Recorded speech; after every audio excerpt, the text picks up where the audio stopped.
अस्सलामु अलैकुम नाज़रीन। ब्लू व्हेल हमारे सियारे ज़मीन पर सबसे बड़ा पाए जाने वाला जानवर है।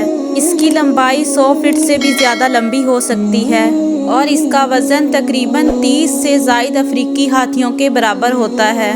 यानी एक व्हील की ज़ुबान का वज़न ही एक अफ्रीकी हाथी से ज़्यादा होता है। इससे आप अंदाज़ा लगा सकते हैं कि ब्लू व्हेल अपने वज़न और हुजम के लिहाज से कितनी बड़ी होती है। नाज़रीन, आज की वीडियो में हम आपको ब्लू व्हेल के कुछ ऐसे हक़ाइक़ के बारे में बताएंगे जिसके बारे में शायद आप पहले ना जानते हों।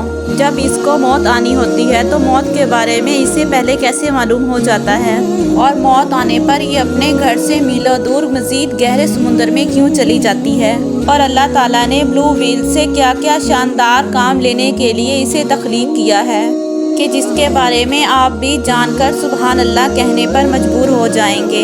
अल्लाह ताला ने इस कायनात में जिस चीज़ को भी तख्लीक किया है उसका कोई ना कोई मकसद ज़रूर होता है।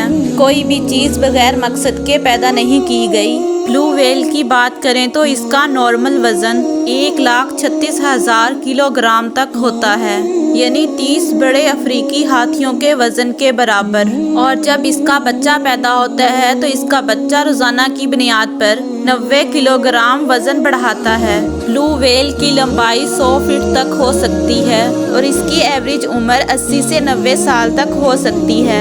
आपको ये भी बताते चले कि इंसान ब्लू व्हेल की उम्र का अंदाज़ा कैसे लगाते हैं। तो जैसे एक दरख्त की उम्र का अंदाज़ा उसके तने के अंदर मौजूद रिंग्स को गिनकर लगाया जाता है, क्योंकि एक रिंग 1 साल की निशानदही करता है। इसी तरह ब्लू व्हेल के कान में रोज़ाना की बुनियाद पर एक वैक्स जमती है और हर साल व्हेल के कान में वैक्स की एक तह जम जाती है, जिसको गिनकर व्हेल की उम्र का अंदाज़ा लगाया जाता है। और इसकी तख्लीक का सबसे बड़ा फ़ायदा अल्लाह ताला ने ये रखा है कि ब्लू व्हेल माहौल से कार्बन की एक बड़ी मकदार को ऑब्जर्व कर लेती है, जो समुंदर की सेहत के लिए बहुत अच्छा है।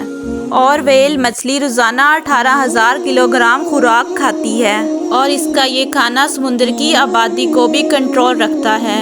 और जब ये व्हेल समुंदर में हरकत करती है तो इसकी मूवमेंट इतनी तेज़ होती है कि इसकी हरकत को व्हेल जंप कहा जाता है कि इसकी मूवमेंट से समुंदर की तह में मौजूद कई चीज़ें हिल जाती हैं।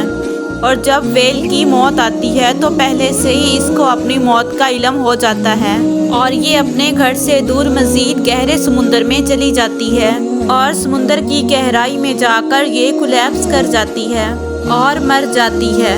और व्हेल का मरना भी अल्लाह की एक हिकमत है। सबसे पहले व्हेल के मुर्दा जिस्म को शार्क मछलियाँ और ईल फिश खाने आती हैं। ईल फिश ऐसी मछली होती है जो हुजम के लिहाज से तो छोटी होती है, लेकिन अल्लाह ताला ने इसके अंदर एक ऐसा ज़ोरदार करंट रखा होता है कि अगर कोई ऑब्जेक्ट इसके साथ टकरा जाए तो उसको ये 800 वोल्ट तक बिजली का झटका भी दे सकती है।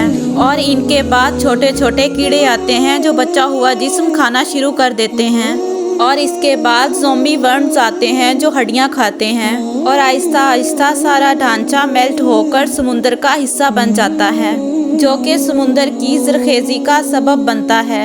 और एक अंदाजे के मुताबिक 100 से ज़ायद स्पीशीज़ और 15,000 से ज़ायद मुख्तलिफ किस्म के जानवर 100 साल तक व्हेल मछली के ढांचे से अपनी खुराक हासिल करते हैं। और बेशक ये हमारे अल्लाह का शाहकार है कि किसी चीज़ को भी बेमकसद पैदा नहीं किया।